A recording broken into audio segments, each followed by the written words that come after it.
Hi, and welcome to the Mission Forward podcast, where each week we bring you a thought-provoking and perspective-shifting conversation on the world around us. I'm Carrie Fox, your host and CEO of Mission Partners, a social impact communications firm and certified B Corporation. As we come to the end of this season, I want to preface this episode a little bit differently. Mia Birdsong, like many of our guests before her, is a truth teller and a thought provoker. Actually, not just a thought provoker, but a deep thought provoker. And it's why I so love and respect her. She will make you think and make you stew on things about your own lived experiences that you may have previously taken for granted. So the combination of her and Natalie Burke in this episode is very powerful to take in. If you identify as white, this episode will make you think more deeply about your whiteness, including how you show up and how much needs to change in our collective actions, behaviors, and norms to dismantle the power dynamics in our racialized society. The conversation may sit with you in ways that you are not expecting. I ask that you let it soak in. The depth of white supremacy in our society is something that white folks, me included, have been able to take for granted most of our lives because we haven't felt the effects of racism in our day-to-day actions. Haven't felt it the way Linda Villarosa talked about from a racialized trauma perspective earlier this season. Haven't felt it the way Andre Banks talked about from a voter suppression perspective. Have not felt it the way Natalie talks about in everyday life. As a white woman, I have largely been able to go about my life without an ever-present understanding that racism is all around me, embedded in the systems and the structures that have allowed white people to hold power in every aspect of American life.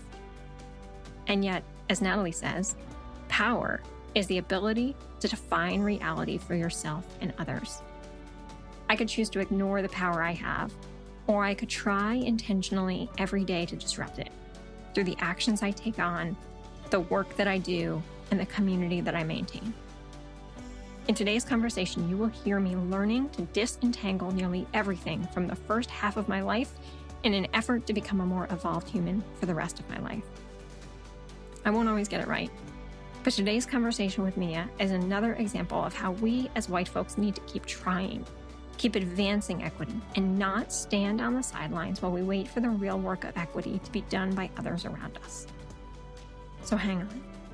This is a deep, thoughtful, and important conversation, and I am so grateful to Mia Birdsong and Natalie Burke and the collective wisdom they bring to this conversation.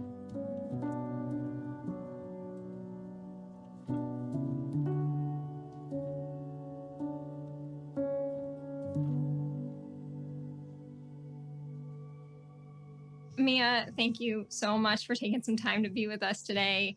I am so excited to be able to have this conversation with you and with Natalie about community, because as folks who are listening to this season know, that is what we are focused in on. And I can think of no one better to talk about community with and what that means and how we reclaim it to the book that you wrote, How We Show Up, Reclaiming Family, Friendships, and Community, how we reclaim that community post-COVID in this strange time that we are in, and the opportunity I think we have to reclaim it. So, Mia, I wonder if you could get us started by just giving us a bit of background on you and your work, and then we'll get into our conversation from there. Sure. This is always a funny question to answer. So I feel like the work that I do is about our social contracts and how we illuminating the fact that they are misaligned and then thinking about how we realign them. And I think about social contracts both in terms of our systems and institutions and what they owe us as citizens or residents, right? And then what's required of us in terms of how we interact with them, make sure they know what it is we want and need, how we hold them accountable to giving us the things we want and need. So there's that piece. And then I think about what we owe each other. as family, as community members, as neighbors, as friends, as social animals, how we are being in relationship with each other and how we be in relationship with each other in ways that support our well-being and affirm our humanity. Earlier today, my daughter is asking me who we were interviewing today. She likes to listen to the podcast and try to make as much sense of it as an 11-year-old can. And she said, "Who are you interviewing today? And what does she do, or what does he do?" And I said, "Oh, we're talking to Mia today. And Mia works and thinks about and researches community." And she said, "Oh, like creating spaces where everyone feels they belong." Oh, yes. See, the babies know. The babies know. You got it. You got it. I feel like so much of what I think about is how do we create a culture of belonging, right? Whether it is as a nation or in our organizations or in our, cities or neighborhoods, like what is required in order to create a community or a culture of belonging. Yeah. Yeah. That is so beautiful. So let's start with words because it's something that's important to the two of you. And this word community that gets thrown around all the time, it means something different to everyone. When you think community, you've already started to talk on this, but think a little bit more about what that means when you say it or when you hear it. And then Natalie, I'd love you to chime in there too. It's a word that has clearly been co-opted to imply something that is a lie, right? When I think about, community on Facebook, for example, I'm like, these millions of people don't know each other. Like, that's not a community. Um, and I think, but I think when it's used well, it is still context specific, right? Like, community can mean multiple things. And, the challenge I think with language in general, and I'll speak to English because that's what I speak, and understand, is that there's a certain amount of assumption that we have to make when we're communicating with people about using words. Ideally, the context that I'm talking in helps people understand what it is I mean when I say community, when I say it. And I think the flaw there, right, for anybody who does any kind of narrative or communications work is that people are understanding things in a conventional way, and we might mean them in a different way. And I think this is like, with the word family, for example, right? There are community contexts in which family means very different things. Like, I know for queer folks in the like 60s, 70s, and 80s, like saying that somebody was family was just like a code way of saying that they're gay. I think that, some people, when you say family, they think about a heterosexual couple who has, biological children and lives in a house with a picket fence and a dog and all that. For some folks, it is how we refer to our closest loved ones, right? Whether or not they are legally or biologically related to us, or we've chosen them as family. So, I think one of the things that we do as communicators and people who are interested in story and communications and narrative is try to do the both and of using words in the way that we mean them, but also trying to like provide enough context to help shift the way that people are understanding them. I love that. And I think it resonates for me on a lot of different levels. So, even this piece around family, as a side note, my family is from Jamaica. If I'm speaking to someone, I'm a Papa Psy girl. I What's had up, this thing about the, I'm telling you, this thing about language. I almost asked you before we started. This thing about language, there's a thing to it that's also very cultural. And so when people with a West Indian accent say family, they're meaning other West Indians, right? So it's Yes. also important to have context for the language that we're using. And it's interesting because when I have gone to work in geographic areas, might be a county, a city, a town, the word community usually comes up within the first 4 minutes. And the first thing that I say is, everybody stop. Common language. When you say community, what do you mean? about Who are you whom we're talking about? about whom you're speaking, right? And let's get really clear about that, because that then becomes the focus of our attention and our energy. So for me, this idea of community is a reflection of people who choose to be in relationship that elevates connection from being transactional. To me, Mm, that's what community is really about. And I think we've lost that, some because of the transient nature of our society, mhm, and absolutely because of the focus on independence. I mhm. think in a lot of ways it has undermined the concept and the understanding of what community truly is. Absolutely. So for me, that's really what community is about, though. It's a choice to be in relationship that is above transaction. And that means that it's for the long haul, and it is about relating to one another. That's a very I love different thing. Totally. And I think like part of what the way it's been like weaponized is to like people, someone will say, well, what the community wants is X, Y, and Z. And you're like, they're talking about a particular like part of a geography and not anybody else. And it's a way to exclude without articulating that exclusion. Or to include like, a very specific group of people without articulating that inclusion. And yeah, I mean, I think it's interesting to just think about how do we get more specific without like having to re-articulate and redefine things, constantly.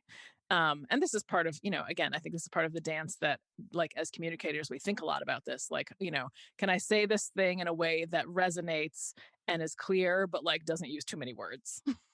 Well, there's a thing that I've spoken with a lot of groups about, and particularly when I'm working with institutions, agencies, and organizations that consider themselves as quote unquote working in the community.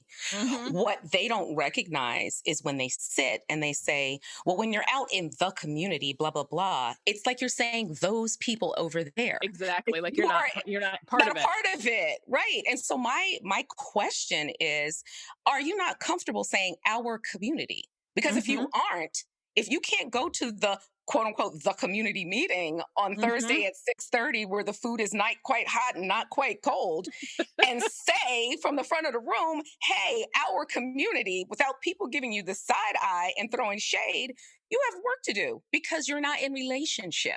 Yes, totally. And I think that so often people who are situated in a geography and are providing services or whatever, they're doing something, they're taking some action to provide something for a group of people in that geography. They don't do the work of building relationship, right? They're like, I'm going to go home to my actual community, I just work here. Oh my goodness. That's one of the first things I ask people. Do you live in this zip code?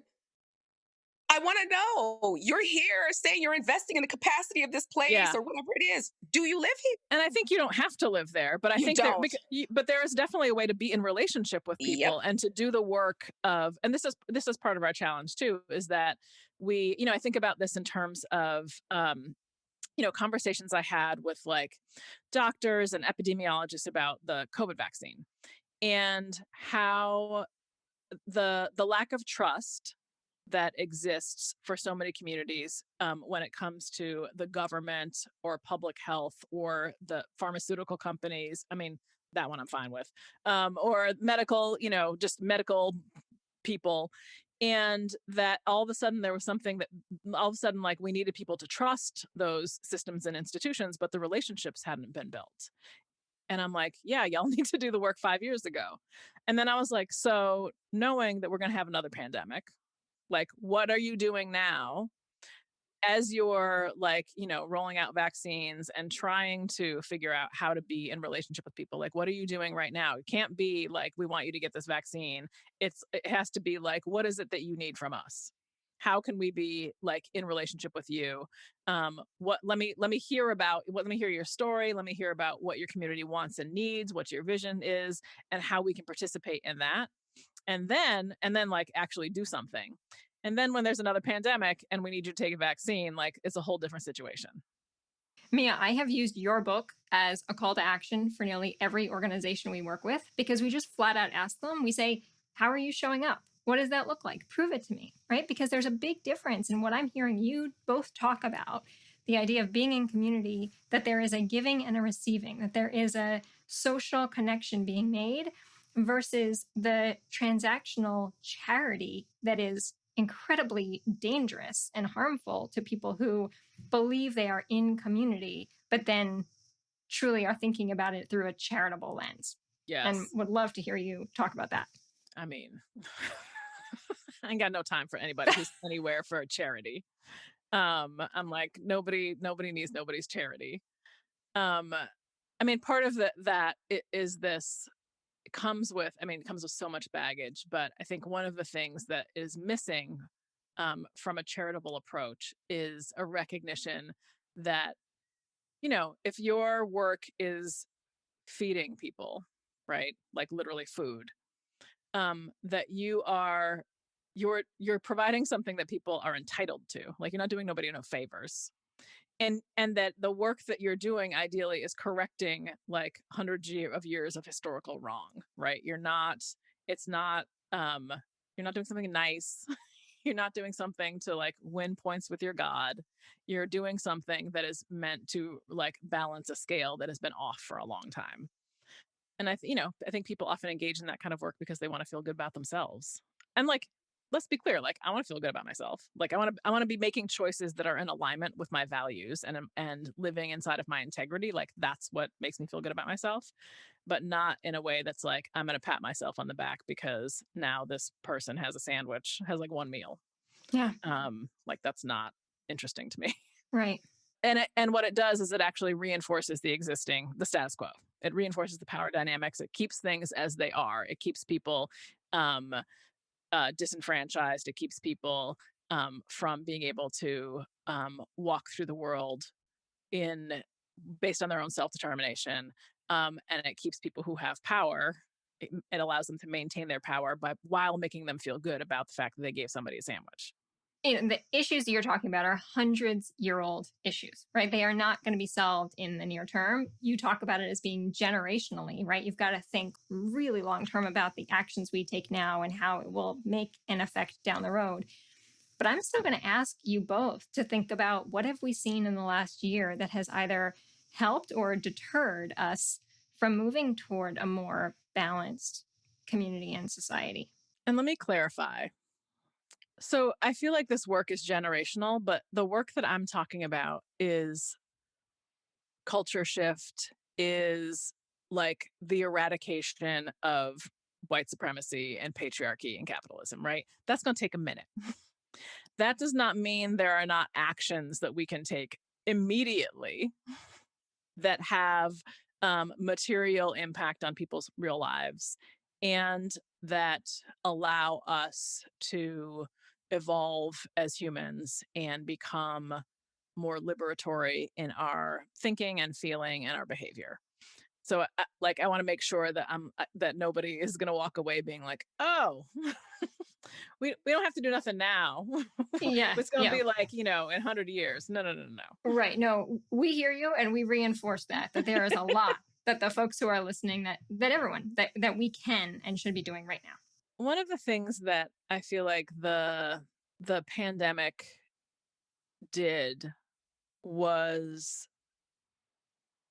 just like Adrienne Marie Brown talks about, like pulling back the veil, right? Like it just has made a truth about our connectedness and our independence, about the inherent uncertainty of human life or of any life, of anything, about our vulnerability. It just has made it like very clear to, and there are a lot of people who that awareness they had that before, but it's made it much more clear to more of us. And I think that the landscape of the pandemic was one that, so when George Floyd was murdered, and we're recording this the day after the anniversary of his murder, when the pandemic, like I feel like all of a sudden we had already been kind of made aware of the ways in which we're connected, that a virus can travel across the world in a matter of weeks makes it very clear that we're deeply connected. We also were being made aware that, like, if a farm worker can't safely harvest food, like, we ain't gonna eat.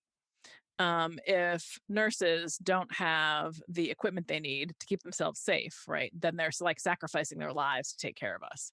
So there's this way in which we were just made much more aware of our interconnectedness, and I feel like that laid a particular kind of ground so that when George Floyd was murdered, as compared to like all of the other times that we have witnessed Black Death, there was a greater sense of connection to that from people who hadn't previously felt any connection to Black people being murdered.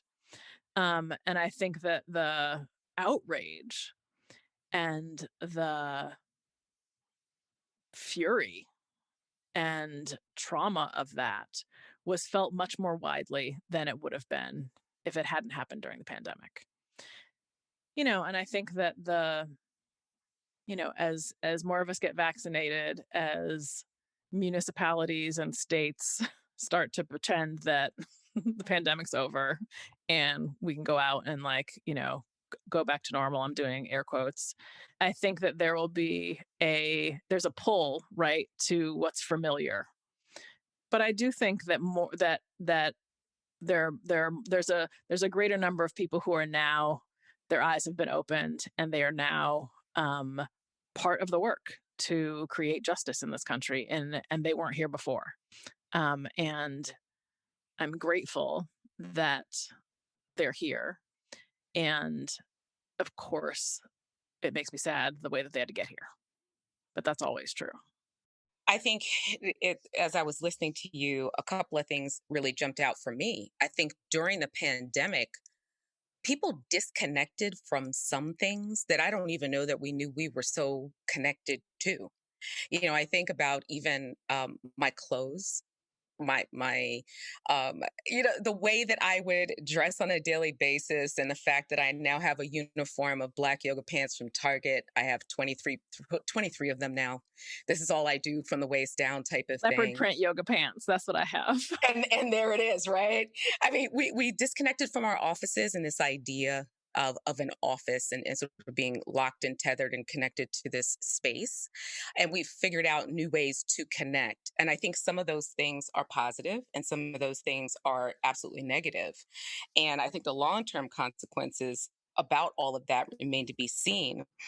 But in this idea of connection, certainly has to do with relationship, but also connects to this piece about interdependence.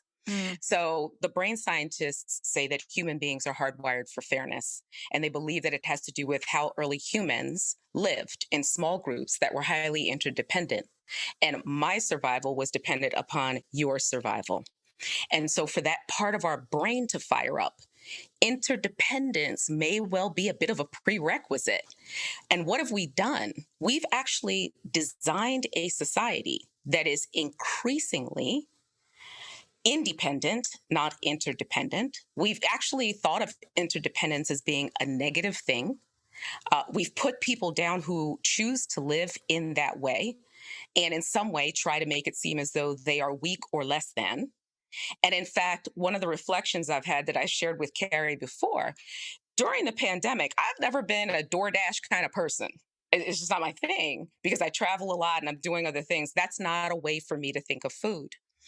We've now created a society and a situation where I am able to have food, a basic human need, without ever interacting with any human being who is involved with that food.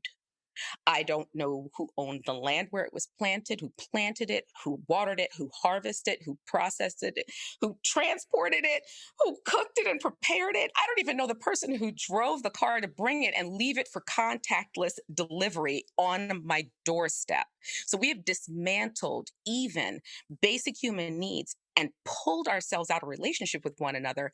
And we ask ourselves the question, why then isn't humanity firing up for equity and fairness? So, my question for you, and when I think about what you've written and the things about which you've spoken, what does it take for us to find a new form of interdependence in today's society? And what could it look like? Mm, I love that so much. So I don't actually think that, I mean, we've created a society that that allows us the facade of independence. Because as you just said, right, in your example, you can have an entire meal show up on your doorstep and never interact with any human Mm-hmm. beings. Mm-hmm. Um, but that's just because we've made all the people invisible, right? They're still there, but you just don't have to see them or Yep. talk to them Mm-hmm. Mm-hmm. or ask No them about the relationship. day or make sure that they are okay, any of those things, right? Mm-hmm. So we've Mm-hmm. created a society that allows us to pretend that we're independent. And I think that part of what's necessary, I mean, I think there are a few things that could happen, right? I mean, one is I think that, we are seeing a um I hesitate to call it a pandemic of loneliness, but we're definitely seeing a lot of mental health issues, both like obvious mental health issues and then things that kind of look like other things that I think are probably just mental health issues, that are because we as human beings are social animals and we're hardwired for connection and we don't have that. We're Our psyches are being damaged, and I think at some point many of us are going to notice and be like, I'm not happy, right? And people some folks recognize that, like, the things that our culture tells us will make you happy, right? Stuff, accumulation, hoarding, consumption. People get to a place in their lives and they're like, this is not happiness, this is numbness. And this is what I think is the generational work, right? I think there is a growing number of people who are developing that awareness, and then they're like, well, what do I do? And they're feeling their way toward figuring out, like, what happiness actually is, and that, like, I mean, we all know this, right? It's not stuff, it's relationships, right? There's that, like, cliche thing about, like, people on their deathbed being asked about, what they regret or what they want, and they're like, I wish I'd bought less stuff and spent more time with people. And I'm like, yeah, no shit, right? That is, and it's a cliche because it's, like, deeply true. So I think some of us are beginning to realize that. I think the other thing, and this is why this was, the pandemic served as an interesting moment for this, is that tragedy is one of the things that brings us together, right?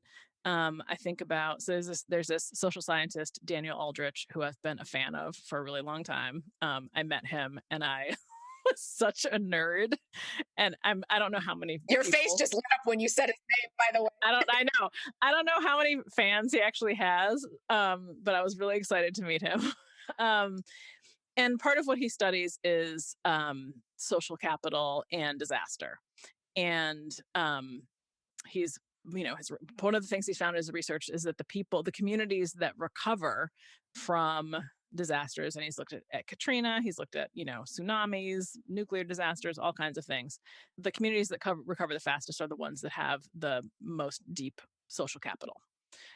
It's not the people who are wealthy. It's not where the first responders show up first. It is, like, the people who know each other. And we see in moments of tragedy that people feel, like, thrown together with each other, right? I mean, I think about Hurricane Sandy and, like, I was not in New York when that was happening, but all of the, like, pictures that showed up in my Facebook feed of, like, people putting power strips outside their houses, like, with extension cords, so that people, like, who didn't have power could come and charge their phones. I think about, like, all the stuff after Katrina, all the stuff after 9/11. Like, when there is disaster, we throw our lot in together and we take care of each other. And I think there is a way in which we do that when there's celebration as well, right? I think that people, I don't I don't watch no sports or anything, but I think there's a way in which like I think there's a way in which people who are fans of a team, um, like like when your team wins, like you all of a sudden with all the people on your side of the stadium or whatever, like all y'all are celebrating together and you're like best friends and giving each other hot dogs or peanuts or whatever. I don't know how that works, but That's like Mardi Gras New Orleans, what you just said. yes, Mhm. exactly, right? So Mhm. yes, thank you. Celebration, like the people who are celebrating alongside of you all of a sudden are, or one of my favorites. So when I lived in New York, the New York Marathon would go by the end of my block. And every year I would go out and cheer on complete strangers. And I would cry because it was so moving to me that I was standing with all of these other people cheering on strangers. Um, and it's one of my favorite feelings to just like be in collective like affirmation and celebration of other human beings with a group of people. Um, so I think there are all of these ways in which something taps into what is um, hardwired in us, what is like part of who we are as human beings. And I think the key for us is to hold on to that, and is to lean into it, and is to notice that we have this longing in our hearts to be in relationship with each other, to be connected to each other, and to like take the leap, right? Which in a society that tells us that strength and success and happiness come from doing it yourself and accumulating stuff and blah, blah, blah, like to take the leap and be like, my happiness does not lie there, it lies with other people. When you say that, it comes to the thing that I wanted to ask you next, which is about, and I do feel like this is foundational to all of this. It's about how we choose to value one another within the context of who we are and our experiences. And Mm. I've been racking my brain to try to figure out, what does it take to shift how we value people within their own humanity, within their own identities, with regard to how they show up? Because it is devaluing one another that leads us down this path of racism, classism, sexism, xenophobia, and all of the other ones that you can heap onto the Mhm. list. So the question for me becomes, what becomes necessary in this society in order for people to value one another at a very basic, fundamental level? I think that it requires us to value ourselves differently. And we live in a deeply capitalistic, market driven Mm-hmm. culture Yeah. Mm-hmm. that has socialized us to um, to believe that our humanity is like our value as people is predicated on our value to the market.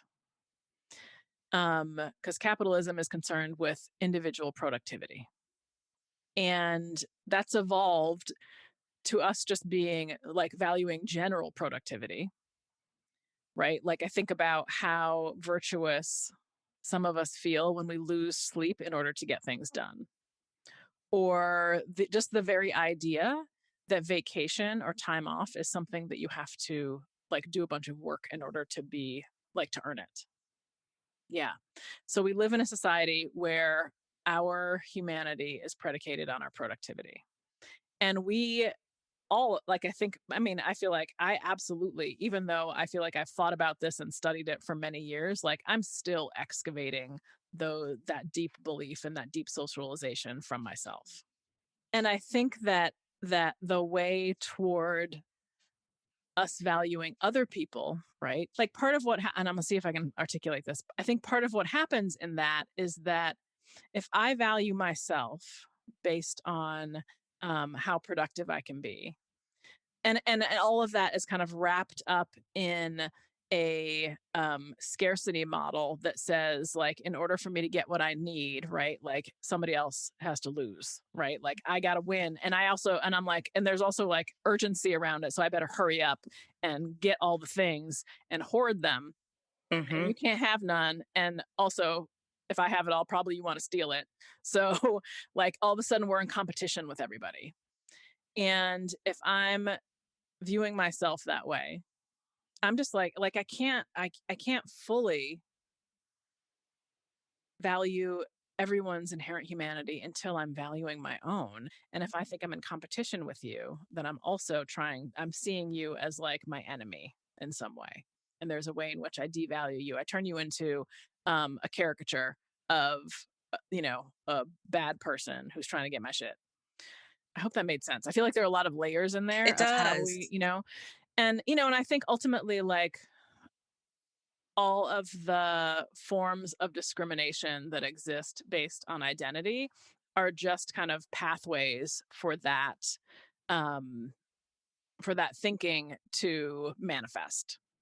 And we just like figure out a whole bunch of ways in which we are going to not be the other and be separate from and be part of something else, right? So, I mean, I think about how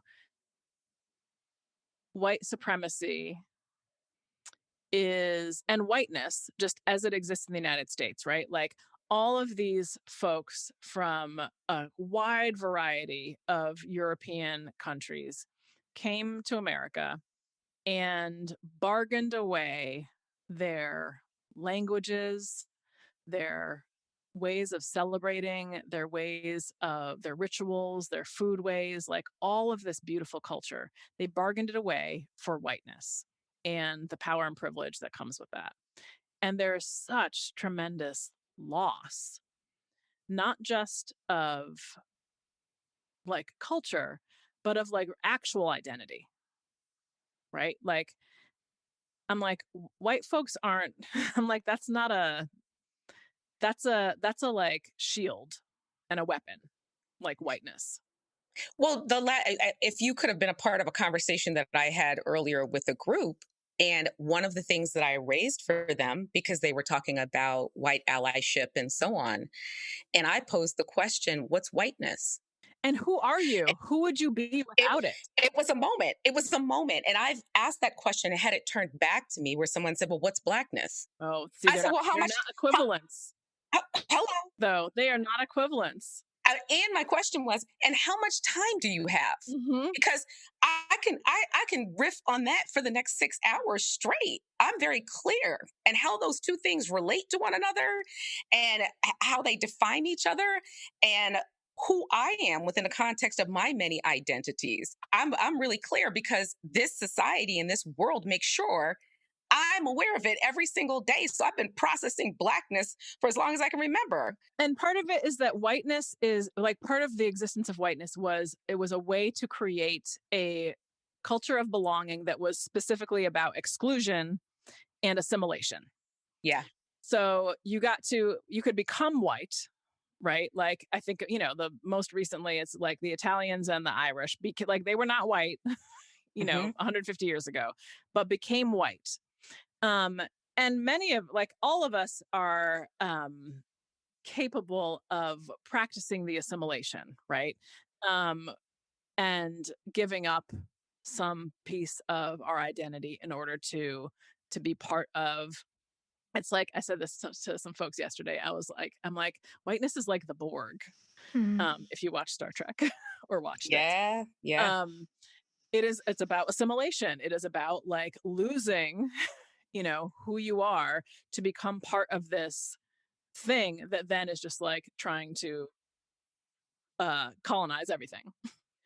My great grandmother came to America when she was 7 years old. Annunziata Nucci was her name. And the first day she went to school, the teacher asked her, "What is your name?" She said, "Annunziata." She said, "That's far too complicated. I'm going to call you Nancy." And from then on, that was her name. Right. So I sit with that as one tiny, tiny little microcosm of how much my family lost. And I am a white woman to then think on a much broader scale about how much culture we have collectively lost because of the fact that we have centered whiteness in our culture. And part of what happened for Black folks, which is why it's not equivalent, right, is my Black identity is largely because, I mean, I know that on my, dad's side, we're Jamaican, but like Jamaica was part of the transatlantic slave trade as well. So, I don't know what part of Africa my people are from. But part of what enslaved folks did was come here and maintain culture.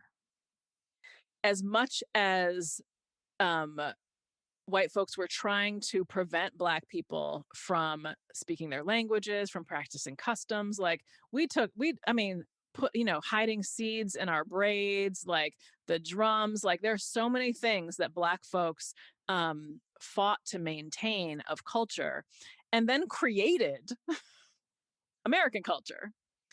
So for us, Black identity is like rich with a multiplicity of culture.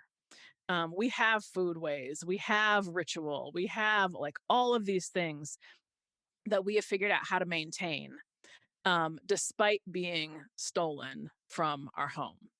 And that's part of why I'm like, whiteness is not the same thing. Like, it's not the opposite of Blackness. It's not like an equivalent. They are not the same thing, because Blackness as an identity is not an identity that is about assimilation. Like it is like the diversity of Blackness is massive. I mean, I have this like, my little white passing son and my father who was like a deeply dark man, right? Like with like and that's just skin color. Like then there's the diaspora, right? Natalie and I both have the West Indian bit. There is the Southern part. I mean, there's so many things in Blackness. There's a richness there. And this is why when I think about culture and how important it is for white folks to find culture for themselves and not steal it from other people. But it is because like having culture is part of how we figure out like belonging, right? Belonging is like partly it's about like being of a people, being of a place, being of ritual and of history, right? And for some of us, like we can't, there's, like we're too far removed from our ancestral culture, right? Like on my mom's side, I know we're like part Irish. I have no expectation that I would go, aside from the fact that I'm Black, like I have no expectation that like I would go to Ireland and be like, oh my God, I'm home. Like these are my people. So part of it is that white folks need to do the work, which is painful and hard, but of like figuring out how to create culture. And one of the things I think about when it comes to anti-racism is that people who are actively white supremacists have culture. They have music, they have lexicon, they have ritual, they have clothing they wear, they have, ways they bury their dead, they have ways of gathering, and they are doing this collectively. I'm like, white folks who are doing anti-racist work need to be creating a culture of anti-racism. And I feel like the only one that I'm aware of was like the hardcore music that came out of DC in like the 80s. There was like this anti-racist like flavor to it. And as it spread across kind of the East Coast, there was like anti-racist hardcore musicians who were white.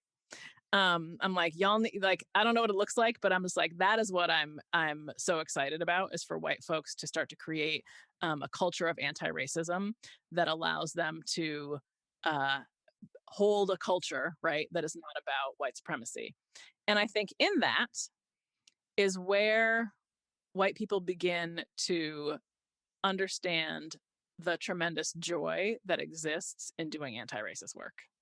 Because I think for so many white people, it is painful and uncomfortable and exhausting. And it's not that it's not going to be those things, but I think if you can't find the joy in it, that you're missing out. And I think that the joy has to come from doing that work with other people and building culture around it. Right. So I don't know how we've gotten this far, but we're coming on to an hour and we have a half an hour show and we're gonna play the whole thing. Mia, I cannot say how, I can't even find the words to express how much I have just loved being in this space with you and getting to hear your voice again and listen to you again. I have missed you all of these years. And Natalie, thank you so much as well for joining today and being part of this important conversation. I appreciate you both so much. Thank you. Thanks for listening to this episode of Mission Forward. Wherever you are along your equity journey, I am hoping that Mia's words rang true to you. I'm thinking about how many rooms I've been in, how many conversations where folks talk about how hard and how uncomfortable the work of equity building and anti-racism can be. But at what point will we be in a position to celebrate the work of equity and anti-racism and to build a new culture around it, as Mia suggests? It is not by accident that we chose to release this episode just days after the 4th of July, the day we celebrate America's independence. It seems like the right time, the best time, to instead start celebrating our interdependence. There's a lot of work that needs to be done to right the wrongs of this assimilated society we are in. But what if, as Mia raises, there could be a new white culture of anti-racism, one that is joyful and moves us closer to a state of true interdependence and celebration of all people, not a competition between people. We can choose to be good to one another. We can choose to be our brother's keeper. Or we can choose our own self-interests, as American culture has too often told us to do. What will you choose? That's a lot to think on and stew on. If it left you curious about more, drop me a line. I am ready to keep this conversation going, and I hope you are too. Mission Forward is produced with the support of Nimra Haroon and the Mission Partners team. Engineering by Pete Wright. Music this week is Believer by I Am Daylight and Roots by Josh Leak. Thanks for your support.